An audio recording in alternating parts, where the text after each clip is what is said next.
eu sou mestranda do programa de pós-graduação de Ciência e Engenharia de Materiais da USP.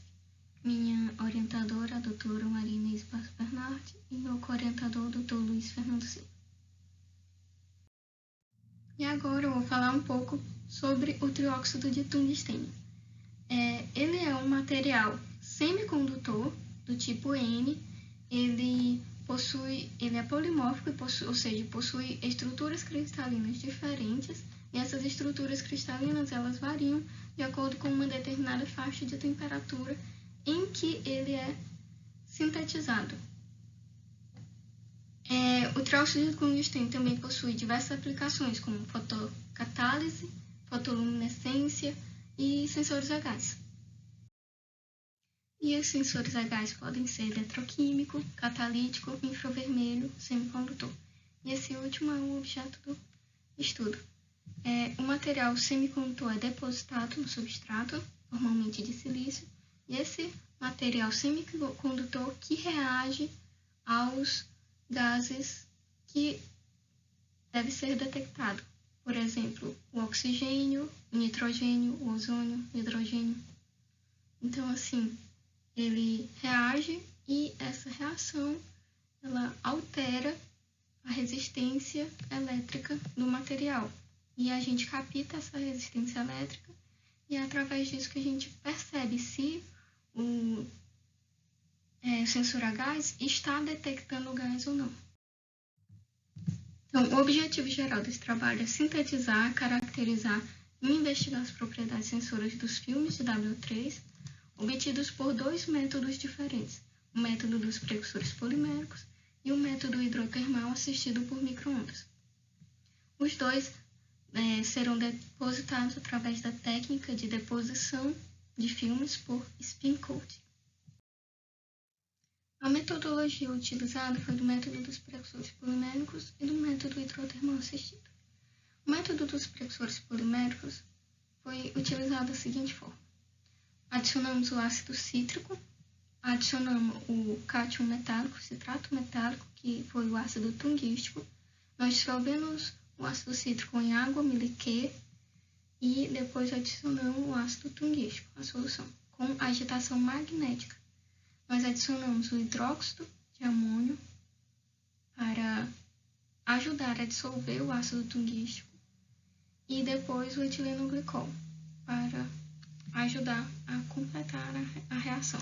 Em seguida, nós conseguimos um polímero, uma resina. E essa resina foi colocada em um puff a 300 graus Celsius por 2 horas, com velocidade subida de 10 graus Celsius por minuto. E após esse procedimento, o pó foi macerado e colocado na estufa para tratamento térmico a 500, 600, 700 e 800 graus Celsius. Nós utilizamos isso para determinar qual é a morfologia, se haveria alguma diferença na morfologia dos pós.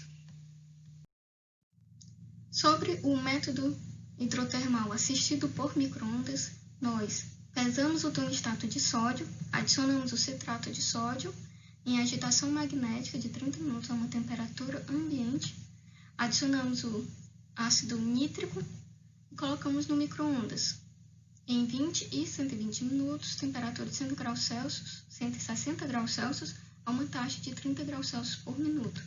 Depois, o resultado nós centrifugamos e secamos e aí obtemos o pó.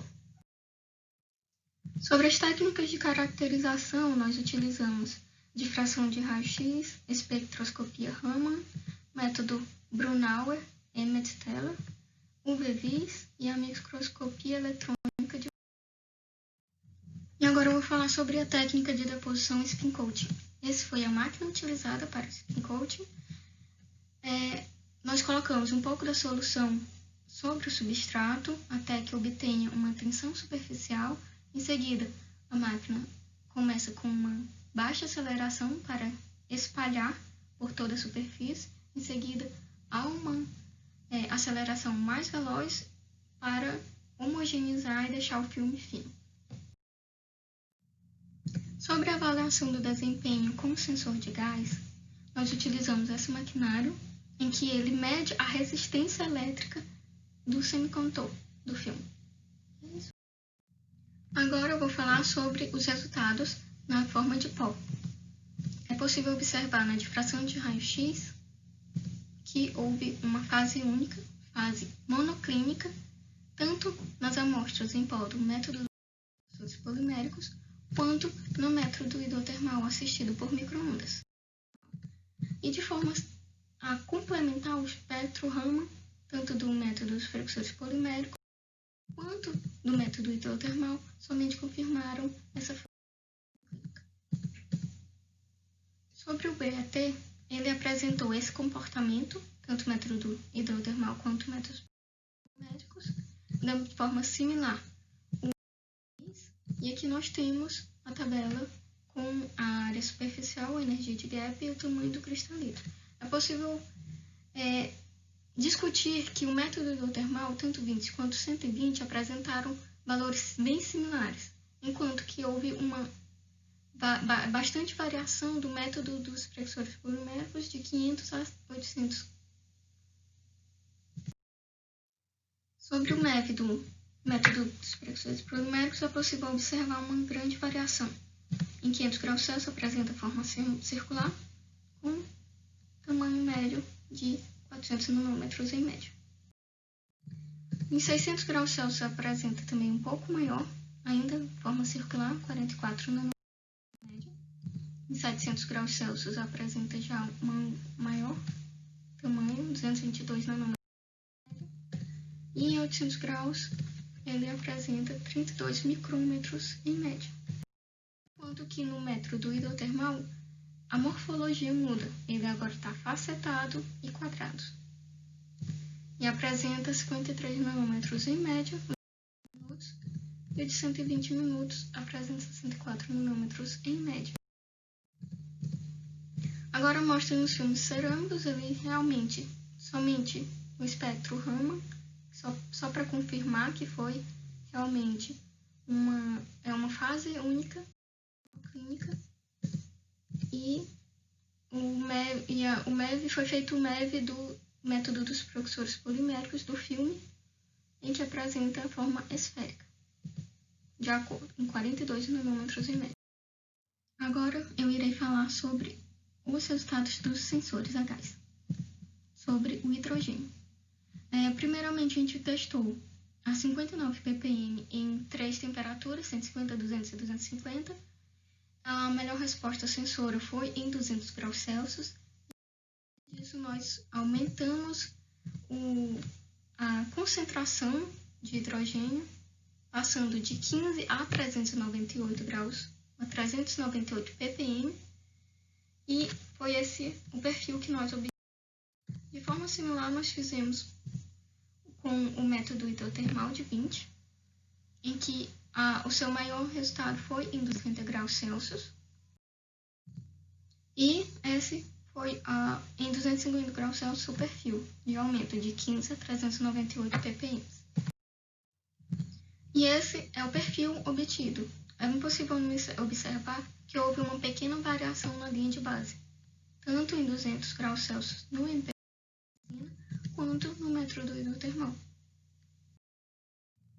E colocando esses perfis lado a lado, é possível observar que o MPP resina chega a 3, enquanto que o método hidrotermal somente chega a 1,75.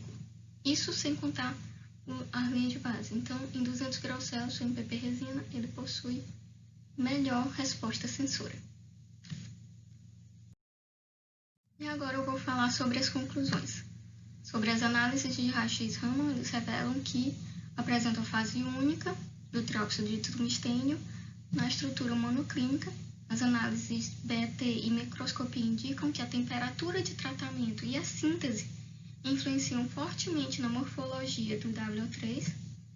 Os filmes obtidos pelo método dos precursores poliméricos mostraram uma boa sensibilidade com tempo de resposta e de retorno de 40 e 60 segundos.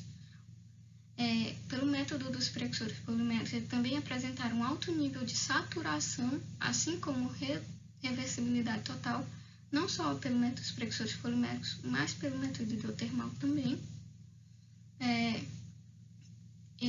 Esses experimentos mostraram que as nanoestruturas de trióxido de tungstênio têm grande potencial para a aplicação prática como sensor ambiental, e os experimentos de detecção a gás revelaram o potencial para a aplicação como sensor a gás de hidrogênio.